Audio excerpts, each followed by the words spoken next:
Voici l'occasion de vous montrer comment on adapte un petit appareil électrique pour qu'il fonctionne nativement sur les batteries 12 volts dans nos véhicules aménagés. Ça concerne tous les véhicules aménagés, fourgons, vannes et camping-cars bien entendu, lorsqu'on fonctionne avec du 12 volts. Donc le défi, comme vous le savez dans ce cas-là, c'est d'économiser un maximum d'énergie électrique et tout ce qui est conversion électrique, donc les appareils qui fonctionnent en 230 volts, 220 volts, c'est assez énergivore. Et bien souvent, en fait, vous avez des petits appareils high-tech ou même cuisine, etc., qui fonctionnent nativement en 12 volts, mais qui ont des transformateurs secteurs qui vont faire le job de transformer le 230 volts vers le 12 volts.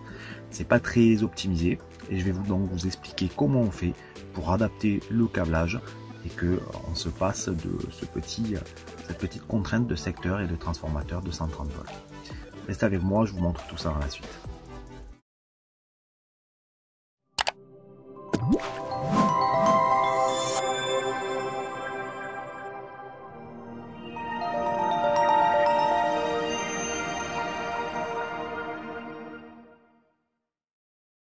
Pour cet exemple d'adaptation électrique de petit appareil, je vais vous montrer ce que j'ai fait avec mon Amazon Echo Show. C'est une petite enceinte connectée, je vous montre ça. La voilà donc. Et donc, c'est un appareil qui a un bloc chargeur 230 volts, comme je vais vous le montrer, alors que nativement, il peut fonctionner en 12 volts. Donc là, il est branché directement sur l'adaptateur, et je vais vous expliquer comment j'ai fait tout ça. La première chose importante à faire, c'est de vérifier les indications ici. Donc là, vous voyez, on a un input, donc une entrée. On est censé lui faire rentrer entre 100 et 240 volts. Par contre, de l'autre côté, on voit le output, c'est-à-dire que ce bloc électrique va transformer ce qui rentre de 100 à 240 volts en 12 volts. Donc c'est parfait. 12 volts, c'est ce qu'il nous faut. Donc, ce qui veut dire que lui, cet appareil-là, il a besoin de 12 volts pour fonctionner, et non pas des 100 à 230 volts qui sont transformés par ce bloc-là. Je vais donc pouvoir, comme sur les bandes LED, garder cet embout-là, puisque c'est celui qui se branche derrière, mais couper ici, et par ici, je vais pouvoir mettre un embout pour pouvoir le brancher soit directement sur mes fils 12 volts ou mon porte-fusible, ou alors sur les petits embouts spéciaux. Je vous montre tout ça. Point très important concernant les indications. Je ne l'ai pas mentionné juste avant, donc je vous l'explique. Vous voyez ici sur le input, on a une sorte de petite tilde, une petite vague, ce qui veut dire que c'est du courant alternatif. Par contre ici, là, on a deux barres, une pleine et une pointillée, ce qui veut dire que c'est du courant continu. Bien entendu, dans les véhicules aménagés, tout ce qui est van life, camping-car, fourgon, etc., on a des batteries, généralement 12 volts en courant continu. Donc si vous avez la petite vague la même que là-bas, ça ne marcherait pas, même si la tension serait bonne. Il faut impérativement ces deux petites barres. Voilà donc, j'ai coupé net le fil, et je vais le dénuder, l'adapter pour pouvoir inclure ces adaptateurs-là. Ces petits connecteurs qui sont faits exprès pour du 12 volts. On peut brancher le positif-négatif ici, on serre, on visse, et puis après on peut les emboîter l'un avec l'autre, Donc, le point important, en fait, une fois que vous avez coupé vos fils, c'est de bien faire attention, puisqu'il y en a un en extérieur qui va être dans la première gaine, et un deuxième en seconde gaine, un intérieur. La nomenclature, les normes sur ces fils-là, c'est que celui qui est à l'extérieur est le négatif, celui qui est à l'intérieur est le positif. Donc il faut faire très attention à ne pas les inverser, ou sinon vous grillez votre appareil de l'autre côté. Donc je vais dénuder tout ça et vous montrer ça un peu plus concrètement. Voilà, c'est dénudé. Vous voyez qu'on a des fils, des brins là, qui sont extérieurs. Et après, on va avoir des brins intérieurs. Donc je vais les torsader, les regrouper entre eux pour pouvoir faire un brin un peu plus concret. Et ensuite, je vais dénuder en dessous pour avoir un deuxième brin pour le positif. Voilà, j'ai dénudé la partie intérieure, j'ai la partie extérieure qui est prête, j'ai wrappé, j'ai tout simplement torsadé les fils entre eux. Vous voyez qu'il reste des petits fils blancs là, c'est normal, puisque dans cette version là, c'est un peu plus qualitatif, on a un nylon isolant entre les deux. Donc ça, c'est pas nécessaire, je vais pouvoir le couper. Et puis maintenant, je vais pouvoir prendre, alors c'est indifférent, hein, vous pouvez prendre la version femelle ou la version mâle de ces connecteurs là. Moi, je vais prendre la version mâle. Et puis on va mettre le positif et le négatif dans le bon ordre, c'est-à-dire que mon positif viendra sur le brin intérieur et mon négatif viendra sur le brin extérieur.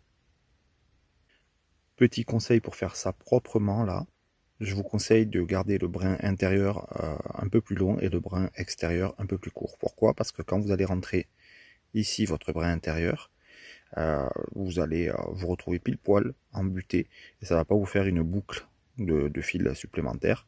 Donc moins de risque aussi que ça vienne faire des faux contacts.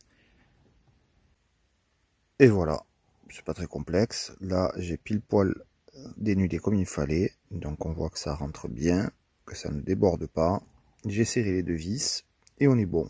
Et encore une fois, je respecte le brin extérieur sur le moins et le brin intérieur sur le plus. Et on passe au second fil, le fil qui va partir directement sur la batterie ou sur le porte-fusible. Donc j'ai préparé un petit fil de test avec des cosses de test. C'est une petite section. Il faudra prendre la section adaptée en fonction de votre longueur.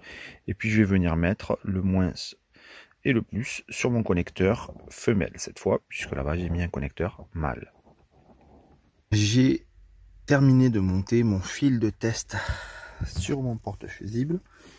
Et puis maintenant, avec cet embout là, je vais venir contrôler simplement mon multimètre en remettant l'électricité, voir si les polarités sont bonnes et si j'ai la tension adéquate. Puis je branche pour tester.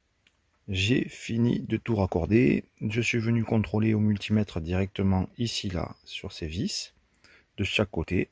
J'ai bien les 12 volts qui transitent. Et je n'ai plus qu'à venir brancher ça à l'arrière de mon Amazon Echo pour voir ce que ça donne. Voilà le moment de vérité. Hop. Tac. Est-ce que je me suis pas planté? C'est celui-là, ouais. Voilà. On va croiser les doigts. Ça démarre. Donc ça a l'air pas mal. Voyons voir ce que ça donne. En tout cas, ça n'a pas grillé. Donc c'est plutôt une bonne nouvelle. Et niveau consommation, bon, la batterie là, il pleut dehors, donc on est limite. Ça consomme rien pour l'instant. 0,2 ampères. Encore faut-il qu'on voit ce que ça donne quand il sera complètement démarré. Et puis du coup, ça a une petite fonction radio réveil, mais surtout, ça fait office d'enceinte Amazon Alexa. Du coup, je vais pouvoir, si ça fonctionne, piloter tout en mode Alexa domotique dans le fourgon, en plus de ce que j'ai déjà en OK Google. Bon bah écoutez, c'est de la lumière adaptive, hein.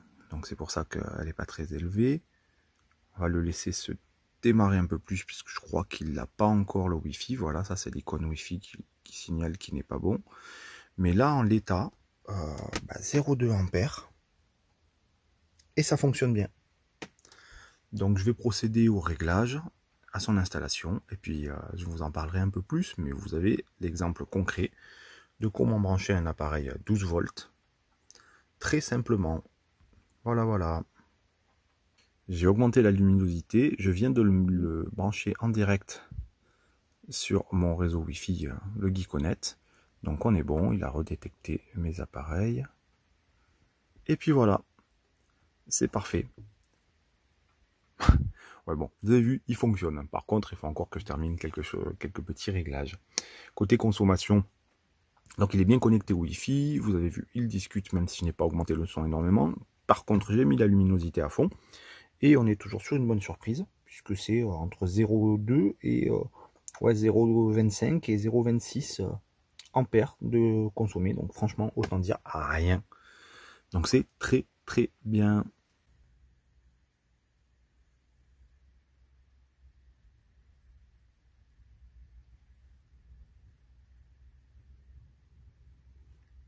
Allez, maintenant que j'ai terminé le branchement et l'adaptation de cet appareil, donc Amazon Echo Show, je vais vous montrer un petit peu son fonctionnement, qui est très intéressant pour de la domotique, d'ailleurs que ce soit en maison ou en fourgon aménagé comme le mien.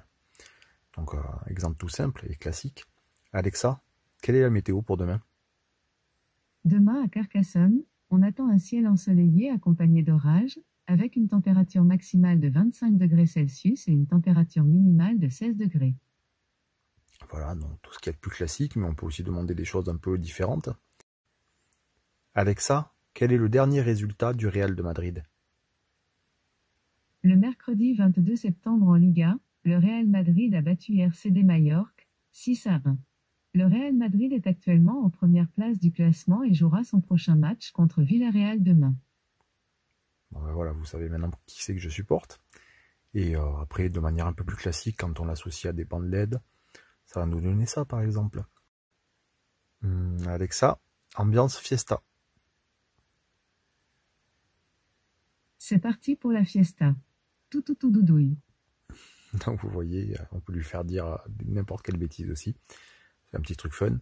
Mais bon, moi là, vu l'ambiance et tout, j'ai plutôt envie de me mettre zen. Je me suis fait une petite routine, vous allez voir, c'est intéressant aussi les routines. Alexa, chambre zen. Voilà, donc il me met une lumière tamisée, qui n'agresse pas trop les yeux, très diminuée. Il a baissé le son. Et il me met un petit son d'ambiance. Voilà. Très pratique pour se détendre. Mais bon, on va dire que j'en ai assez. Je vous ai montré suffisamment de choses. J'espère que ça vous a plu. Et puis du coup, Alexa, bonne nuit. Bonne nuit, fais de beaux rêves.